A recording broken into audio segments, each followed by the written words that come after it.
Évangile selon Luc, chapitre 23. Ils se levèrent tous ensemble et conduisirent Jésus devant Pilate. Ils se mirent à l'accuser en disant : « Nous avons trouvé celui-ci qui incitait notre nation à la révolte, empêchait de payer l'impôt à César et se disait lui-même Christ, roi. » Pilate interrogea en ces termes : « Es-tu le roi des Juifs ?»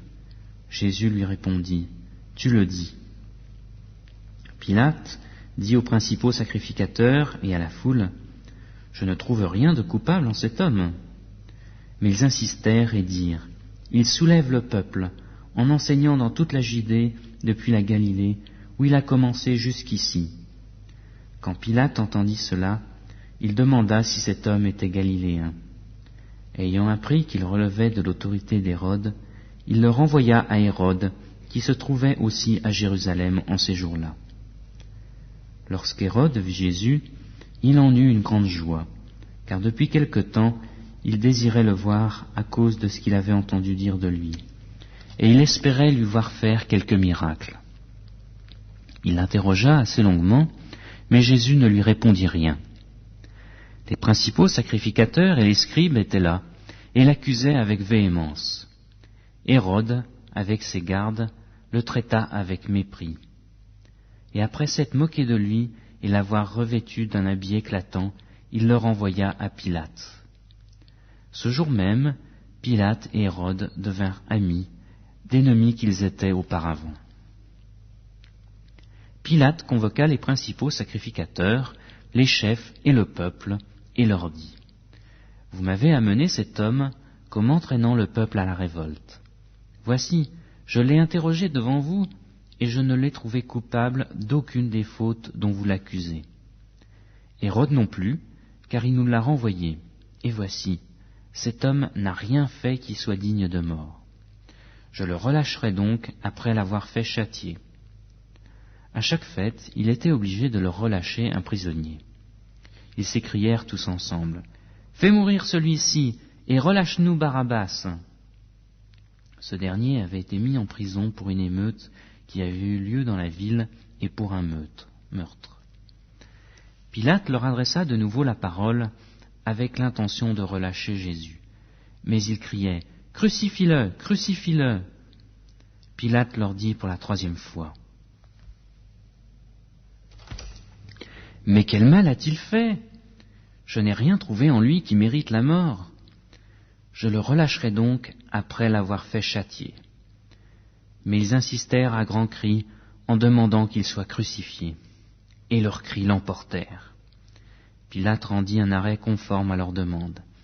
Il relâcha celui qui avait été jeté en prison pour une émeute et pour un meurtre et qu'il réclamait. Mais il livra Jésus à leur volonté. Comme ils l'emmenaient, ils prirent un certain Simon de Cyrène qui revenait des champs, et ils le chargèrent de la croix pour qu'il la porte derrière Jésus. Une grande multitude de peuple et de femmes le suivaient. Celles-ci se frappaient la poitrine et se lamentaient sur lui. Jésus se tourna vers elles et dit : « Filles de Jérusalem, ne pleurez pas sur moi, mais pleurez sur vous et sur vos enfants. Car voici, des jours viendront où l'on dira : Heureuses les stériles, heureuses celles qui n'ont pas enfanté et qui n'ont pas allaité. Alors on se mettra à dire aux montagnes : Tombez sur nous, et aux collines, couvrez-nous. Car si l'on fait cela au bois vert, qu'arrivera-t-il au bois sec ? » On conduisait en même temps 2 malfaiteurs qu'on allait faire mourir avec Jésus. Lorsqu'ils furent arrivés au lieu appelé le Crâne, ils le crucifièrent là, ainsi que les 2 malfaiteurs, l'un à droite, l'autre à gauche. Jésus dit : « Père, pardonne-leur, car ils ne savent pas ce qu'ils font. » Ils se partagèrent ses vêtements en tirant au sort. Le peuple se tenait là et regardait. Quant au chef, il raillait Jésus en disant : « Il a sauvé les autres, qu'il se sauve lui-même, s'il est le Christ, élu de Dieu. » Les soldats aussi s'approchèrent pour se moquer de lui et lui présenter du vinaigre, en disant : « Si tu es le roi des Juifs, sauve-toi toi-même. » Il y avait au-dessus de lui cette inscription : « celui-ci est le roi des Juifs. L'un des malfaiteurs, suspendu en croix, blasphémait contre lui. N'es-tu pas le Christ ? Sauve-toi toi-même et sauve-nous. Mais l'autre lui fit des reproches et dit, ne crains-tu pas Dieu, toi qui as subi la même condamnation ? Pour nous, c'est justice, car nous recevons ce qu'ont mérité nos actes, mais celui-ci n'a rien fait de mal.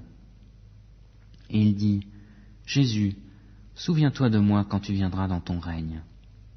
Jésus lui répondit, en vérité, je te le dis, aujourd'hui tu seras avec moi dans le paradis. Il était déjà la 6e heure environ, et il y eut des ténèbres sur toute la terre, jusqu'à la 9e heure. Le soleil s'obscurcit, et le voile du temple se déchira par le milieu. Jésus s'écria d'une voix forte, « Père, je remets mon esprit entre tes mains. » Et en disant ces paroles, il expira. Le centenier, à la vue de ce qui était arrivé, glorifia Dieu et dit, « Réellement, cet homme était juste. » Et les foules qui étaient venues assister à la scène, après avoir vu ce qui était arrivé, s'en retournèrent en se frappant la poitrine. Tous ceux qui connaissaient Jésus et les femmes qui avaient accompagné depuis la Galilée se tenaient à distance et regardaient ce qui se passait. Il y avait un membre du conseil, du nom de Joseph, homme bon et juste, qui n'avait point participé à la décision et aux actes des autres. Il était d'Arimathée, ville des Juifs, et il attendait le royaume de Dieu. Il se rendit vers Pilate et demanda le corps de Jésus. Il le descendit de la croix, l'enveloppa d'un linceul et le déposa dans une tombe taillée dans le roc où personne n'avait encore été mis. C'était le jour de la préparation et le sabbat allait commencer. Les femmes, celles-là même qui étaient venues de la Galilée avec Jésus, accompagnèrent Joseph, virent le tombeau et la manière dont le corps de Jésus y fut déposé, s'en retournèrent pour préparer des aromates et des parfums. Puis, pendant le sabbat, elles observèrent le repos selon le commandement.